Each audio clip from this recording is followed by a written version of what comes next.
우리 주님과 동행하는 귀한 날이 되기를 바랍니다. 성경의 모든 예언은 사사로이 풀 것이 아니니 예언은 언제든지 사람의 뜻으로 낸 것이 아니요 오직 성령의 감동하심을 받은 사람들이 하나님께 대하여 말한 것임이라. 살아계셔서 오늘도 우리 삶 가운데 함께 하시는 하나님, 성경을 통하여 들려주시는 진리의 말씀을 듣고 깨닫고 아멘으로 화답하며 영적인 진리 위에 바로 서는 삶이 되게 하여 주시옵소서. 주의 날을 소망 가운데 기다리며 믿음으로 위로받고 하나님을 기쁘시게 하는 삶이 되도록 성령님 힘을 주시고 인도하여 주옵소서. 예수님의 이름으로 기도드립니다. 아멘. 하나님의 말씀은 베드로 후서 3장 14절부터 18절까지입니다. 그러므로 사랑하는 자들아, 너희가 이것을 바라보나니 주 앞에서 점도 없고 흠도 없이 평강 가운데서 나타나기를 힘쓰라. 또 우리 주의 오래 참으심이 구원이 될 줄로 여기라. 우리가 사랑하는 형제 바울도 그 받은 지혜대로 너희에게 이같이 썼고, 또 그 모든 편지에도 이런 일에 관하여 말하였으되 그 중에 알기 어려운 것이 들어있으니 무식한 자들과 굳세지 못한 자들이 다른 성경과 같이 그것도 억지로 풀다가 스스로 멸망에 이르느니라. 그러므로 사랑하는 자들아, 너희가 이것을 미리 알았은즉 무법한 자들의 미혹에 이끌려 너희가 굳센 데서 떨어질까 삼가라. 오직 우리 주 곧 구주 예수 그리스도의 은혜와 그를 아는 지식에서 자라가라. 영광이 이제와 영원한 날까지 그에게 있을지어다. 아멘. 7월의 마지막 날에 베드로후서 마지막 부분이 이렇게 딱 맞게 끝이 나게 됐습니다. 8월에는 요한 1서 말씀을 또 처음부터 시작해서 살펴보게 되겠습니다. 그러므로 사랑하는 자들아, 너희가 이것을 바라보나니, 무엇을 바라본다는 말씀일까요? 바로 앞서 13절에서 말한 새 하늘과 새 땅을 말하는 겁니다. 사랑하는 자들아, 너희가 새 하늘과 새 땅을 바라보나니. 새 하늘과 새 땅을 바라보는 자들, 영원한 천국, 그 천국에 대한 소망을 가지고 살아가는 사람들은 어떻게 살아야 한다고 했습니까? 주 앞에서 점도 없고 흠도 없이 평강 가운데서 나타나기를 힘쓰라. 주님을 만날 때 평강 중에 그 심판대에 서게 되기를 힘쓰라 했습니다. 우리가 이 세상 살면서 어떻게 점도 없고 흠도 없이 깨끗하게만 또 살겠습니까? 실수도 많고 부족한 점도 많겠지만, 그러나 주 예수 그리스도의 십자가의 은혜, 나를 깨끗게 해주시는 예수 그리스도의 피의 능력을 알기 때문에 예수님을 의지하고 우리는 모든 우리의 죄와 부족한 것들을 깨끗하게 씻어내고 주 앞에 점도 없이 흠도 없이 서게 될 줄 믿습니다. 예수 그리스도의 피의 효력을 믿고 예배할 때마다 우리의 마음에 예수 피를 뿌리지 않습니까? 싹 소독되는 겁니다. 그러므로 그리스도를 의지하는 이들은 하나님 앞에 평강 가운데 설 수 있습니다. 주께서 내 죄를 다 씻으셨음을 믿습니다. 원래 죄 많이 지은 사람은요, 아무 일 없이 경찰이 저 앞에 지나가기만 해도 가슴이 두근두근두근하고 손이 떨리는 법입니다. 경찰서 앞에 지나만 가도 괜히 겁이 나고 평강이 없습니다. 죄가 많기 때문에 그렇습니다. 가인과 아벨이 제사를 드렸을 때 하나님께서 아벨의 제사는 기뻐 받으셨는데 가인의 제사는 받지 않으셨습니다. 그러자 가인이 안색이 변하고 화를 내고 고개를 들지 못했습니다. 하나님께서는 가인의 상태가 위험하다는 것을 아시고 내 마음을 잘 다스려라. 죄가 지금 너의 문 앞에 엎드려 있다. 그렇게 경고를 하셨습니다. 왜 아벨의 제사는 받으시고 가인의 제사를 받지 않으셨는지 그 이유는 성경에 명확히 기록하지 않았습니다. 그런데 제사를 드리고 난 직후에 가인의 태도를 보면 왜 그랬는지 짐작이 좀 됩니다. 하나님께서 가인의 제사를 받지 않으셨으면 내가 뭐 문제가 있었구나, 더 겸손하게 좀 자기를 돌아보고 성찰하고 좀 더 나은 모습으로 주님 앞에 나가야 되겠구나, 이런 마음을 먹어야 되는데 가인은 마음에 평강이 없었기 때문에 안색이 변하고 분이 나고 화가 나고 부들부들 떨리고 평강이 없었습니다. 하나님 앞에 나아가는 사람은 평강 가운데 나가야 됩니다. 뭘 하든지 평강을 누려야 됩니다. 주의 일을 하면서도 평강이 없으면 일을 한다고 하면서 죄를 더 쌓고 흠을 더 쌓게 됩니다. 무슨 일을 해도 어떤 직분을 받아도 평강이 있어야 됩니다. 하나님께서 가인의 제사를 받지 않으셨을 때 가인이 안색이 변하고 화를 낼 것이 아니라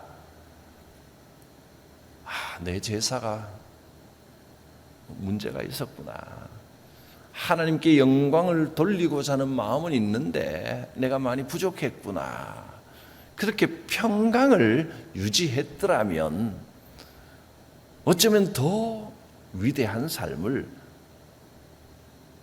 아름다운 신앙의 삶을 살 수 있었을 것입니다.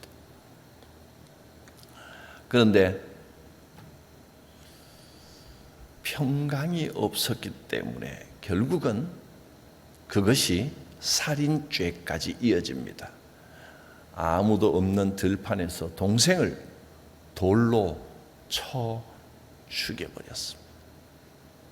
제사를 하면서도 평강이 없었던 가인, 왜 그렇게 평강이 없었을까요? 그 이후에 이어지는 말씀들을 쭉 보면 이래서 평강이 없었구나 짐작이 좀 됩니다. 가인은 굉장히 똑똑하고 뛰어난 사람이었습니다. 머리도 좋았습니다. 가인이요, 그 땅에서 벗어나서 에녹이라는 아들을 낳고 에녹성을 세웁니다. 도시를 건설했다는 말입니다. 그리고 그 도시를 아들 이름을 따서 에녹성이라고 불렀습니다. 한 도시를 건설할 만큼 머리가 뛰어나고 재주가 많은 사람이었습니다. 가인의 자손들을 보면 대단한 사람들이 나옵니다. 예술의 창시자가 나오고, 제조업의 창시자가 나오고, 목축업의 창시자가 나오고, 온갖 뛰어난 사람들이 그 혈통에서 나옵니다. 자기가 잘났고, 실제로 자기가 잘났다는 걸 잘 알고 있기 때문에 그런 마음으로 내가 뭘 해도 누구보다 낫지, 제사를 드려도 동생보다는 자기가 훨씬 낫다는 마음으로 하나님 앞에, 내가 하나님 앞에서든 어디든 나 꽤 괜찮은 사람이고 나 뛰어난 사람이야, 이런 마음으로 누구보다 제사도 잘 드릴 수 있고 뭘 해도 내가 뛰어나고 잘나도 내가 잘났고, 그런 마음으로 하나님 앞에 제사를 드리는 것을 하나님은 받지 않으십니다. 그렇게 자기 중심적으로 자기 실력을 믿고 행하는 믿음의 삶에는 평강이 있을 수가 없습니다. 결국은 그것이 살인죄, 그것도 친족 살인죄를 저지르는 최초의 살인자가 되고 말았습니다. 지금도 마찬가지입니다. 평강이 있어야 됩니다. 예배를 드리는데 평강이 마음을 주장하지 못하면 예배 드리면서도 화를 내고 안색이 변하고 그럴 수 있습니다. 내가 더 잘한다, 내가 교회를 다녀도 훨씬 많이 다녔고 기도를 해도 내가 더 잘하고 멋지게 할 수 있고, 이런 마음 가지고 드리는 예배를 하나님은 받지 않으십니다. 우리는 특별히 마지막 때가 가까울수록 마음을 잘 다스려야 됩니다. 평강을 유지하도록 해야 됩니다. 점도 없이 흠도 없이 평강을 누리는 삶을 살아야 됩니다. 우리 주님은 오래 참고 계십니다. 그래서 우리가 구원에 이르는 자가 되었습니다. 하나님께서 우리의 모든 부족함을 용서하시고 용납하여 기다려 주셨습니다. 사도 바울도 그렇게 썼다 하고 기록했습니다. 15절에 또 우리 주의 오래 참으심이 구원이 될 줄로 여기라. 우리가 사랑하는 형제 바울도 그 받은 지혜대로 너희에게 이같이 썼고, 또 그 모든 편지에도 이런 일에 관하여 말하였으되, 베드로가 바울 서신을 인정합니다. 그 성경적인 권위를 인정하고, 바울도 그 받은 지혜대로, 성령님께서 주시는 지혜, 그가 받은 지혜대로 이 일에 대하여 그렇게 썼다. 하나님이 오래 참으셨고 이제 종말의 때에 대하여 어떻게 해야 될지 바울도 그렇게 썼지 않느냐. 모든 성경은 성령의 감동으로 써졌기 때문에 성령의 감동으로 해석해야 됩니다. 성경은 절대 사사로이 자기 생각대로 해석할 것이 아니라 성령의 감동으로 해석해야 합니다. 거짓 교사들은 사사로이 교묘하게 자기 생각대로 성경을 해석해서 잘못된 사상을 자꾸 퍼뜨립니다. 특히 종말에 대하여, 마지막 심판에 대해서 자기 상상력, 자기 생각으로 자꾸 어리석은 생각을 퍼뜨립니다. 사람들은 본능적으로 종말에 대하여 또 죽음에 대하여 두려운 마음을 가지게 되어 있습니다. 성령의 감동이 없으면, 하늘의 지혜가 없으면 죽음을 두려워하게 되어 있습니다. 그래서 하나님을 모르고 성령을 모르는 사람들은 귀신이라고 하면 자기의 그 죽음에 대한 두려움을 그 귀신에다가 감정이입을 합니다. 그러면 귀신은 무서운 존재가 되고 또 죽은 자의 영혼이 아니겠느냐. 자기가 알 수 없는 영적인 세계에 대하여 뭔가 자기의 두려움과 죽음에 대한 겁내는 거, 이런 걸 막 합쳐가지고 귀신은 죽은 자의 영이 나타나는 거다, 이렇게 막 상상력으로 만들어내는 겁니다. 또 종말에 대해서도 자기 상상력대로 막 만들어내는 겁니다. 그래서 이런 일이 있을 것이다, 저런 일이 있을 것이다, 뭐 666이 어떻고, 요한계시록의 666은 다 의미가 있는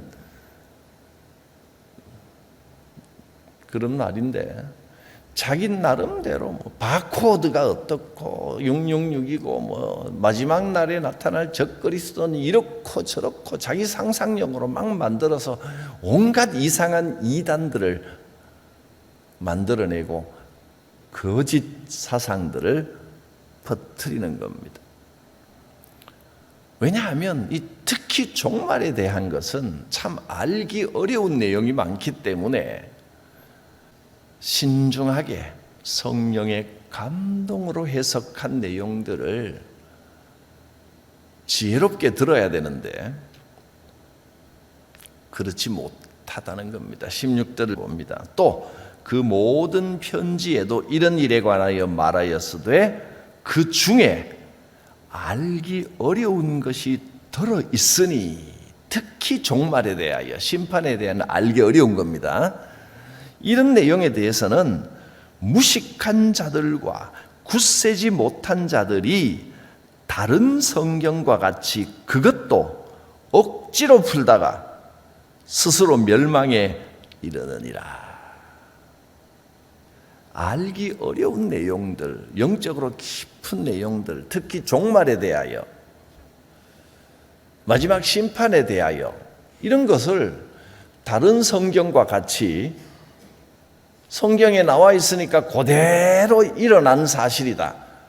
그래서 요한계시록에 나와 있는 이런 내용들을 다른 뭐 성경, 바울서신이나 복음서나 이런 데 있는 거하고 똑같이 해석을 해서 나중에 무슨 말탄자가 하늘에서부터 실제로 내려온다, 이렇게 다른 성경과 같이 억지로 풀면 스스로 멸망당합니다.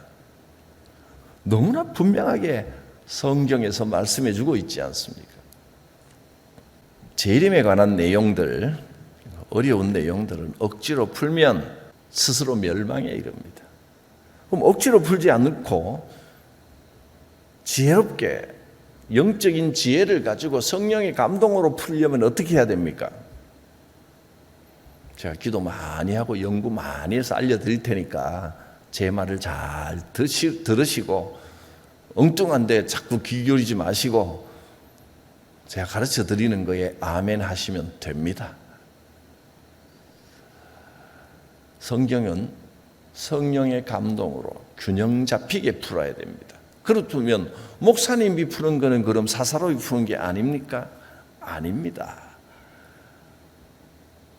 저는 제가 사사로이 푸는 게 아니고 역사를 통해서 수많은 존경받는 신앙의 위인들이 성령의 감동으로 그것을 해석해서 수많은 책으로 남겨놨습니다. 많은 자료들이 있습니다.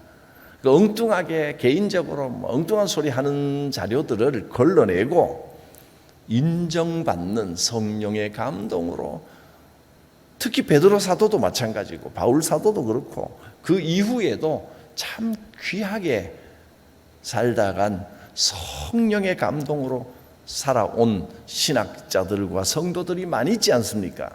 그 공부를 해야 됩니다. 연구하지 않으면 망합니다.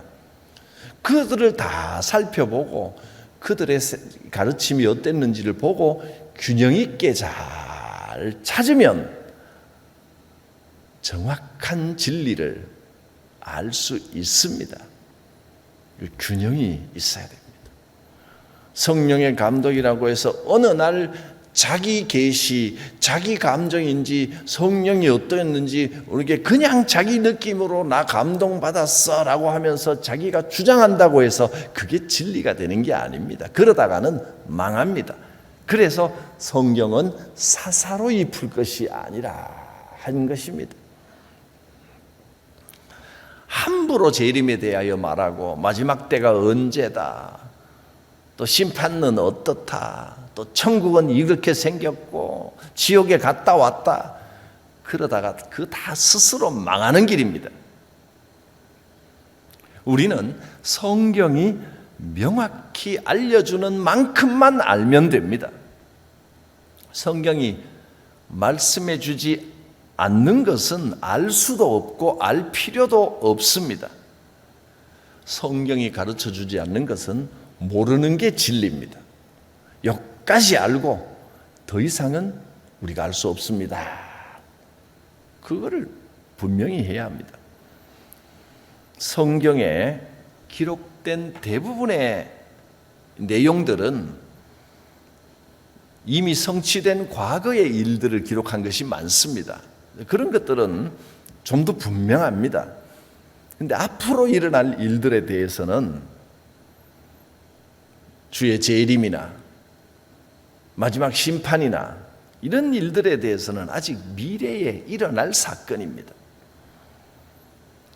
그리고 죽음 이후에 벌어지는 일들에 대해서는 많은 분들이 그것을 경험은 했지만, 그러나 우리는 아직 가보지 못한, 이 땅에 살아있는 사람은 누구도 가보지 못한 미래의 사건입니다. 그러므로 그런 것들은 더 조심해서 다루어야 합니다. 알기 어려운 것들이 있는데 무식한 자들과 굳세지 못한 자들이 그런 것들, 미래의 일들까지도 다른 성경들과 같이 예수님이 명확하게 알려주신 복음서나 구약이나 이런 것과 같이 그것도 억지로 풀려고 하니까 멸망에 이르는 겁니다. 미혹에 휩쓸리지 않도록 깨어 있어야 합니다. 17절, 그러므로 사랑하는 자들아 너희가 이것을 미리 알았은즉 무법한 자들의 미혹에 이끌려 너희가 굳센 데서 떨어질까 삼가라. 이것을 미리 알았은즉, 무엇을 미리 알았습니까? 심판과 재림과 마지막 날에 대한 내용들은 함부로 사사로이 풀면 안 되는구나. 또 어떤 사람들이 개인적으로 계시를 받았네 어쩌네 하면서 하는 소리들, 천국을 갔다 왔네 지옥을 갔다 왔네 하는 소리들, 이거 사사로이 푸는 것을 믿으면 안 되는구나 하는 것을 미리 알았으니 이제 무법한 자들의 미혹에 이끌려가지 않도록, 사람들이 나 지옥 보고 왔소, 임사체험했소, 그러면 혹 하는 사람들이 있습니다. 또 나 계시를 받았소 하고 막 이야기하면 그런가 하고 또 흔들리는 사람들이 있습니다. 여러분은 그렇게 흔들리면 안 됩니다. 굳센 데서 떨어지지 않도록 삼가해야 합니다. 마지막 18절은 베드로 후서의 축언입니다. 총 결론이자 축복의 말씀입니다. 오직 우리 주 곧 구주 예수 그리스도의 은혜와 그를 아는 지식에서 자라가라. 영광이 이제와 영원한 날까지 그에게 있을지어다. 이 땅을 사는 동안 영원한 천국에 이르는 그날까지 그리스도의 은혜와 또 그리스도를 아는 지식에서 계속해서 자라가야 합니다. 예수를 아는 지식에는 죽기 전에는 졸업이 없습니다. 자꾸 배워야 됩니다. 그리고 말씀을 배우고 영적인 진리를 배우는 것을 기쁨으로 여겨야 됩니다. 이만하면 나 많이 안다 그런 거 없습니다. 그것은 오히려 영적으로 어리석은 자기 신앙의 어리석음을 드러내는 일일 뿐입니다. 끊임없이 겸손하게 그리스도를 아는 지혜와 지식과 은혜에 자라가시기를 바랍니다.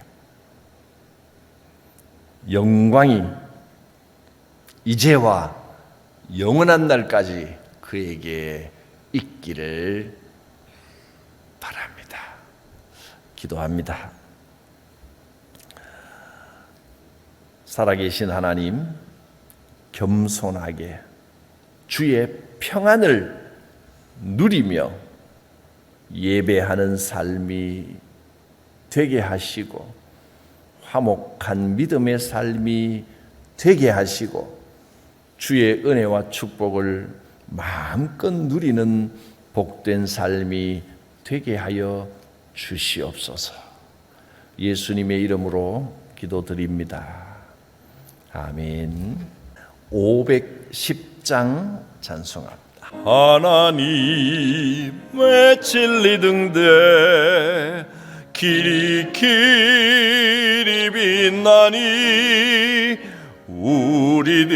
우리들도 등대되어 주의 사랑 비추세.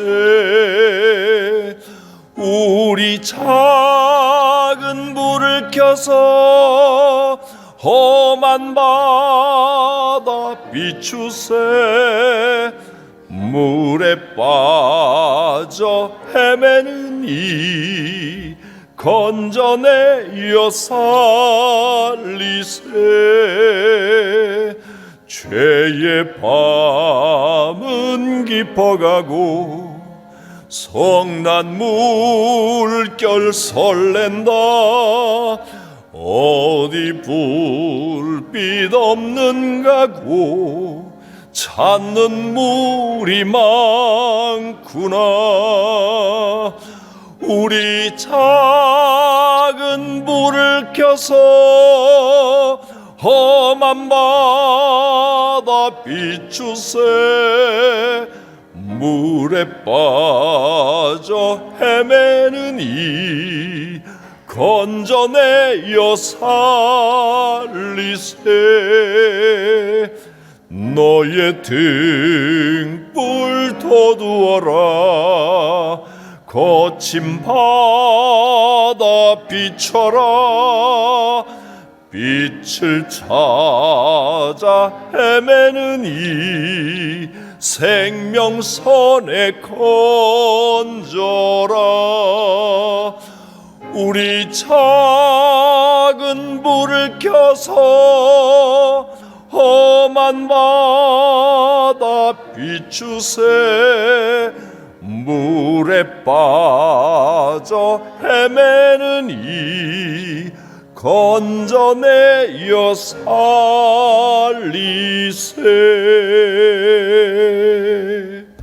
주님 가르치신 기도드립니다.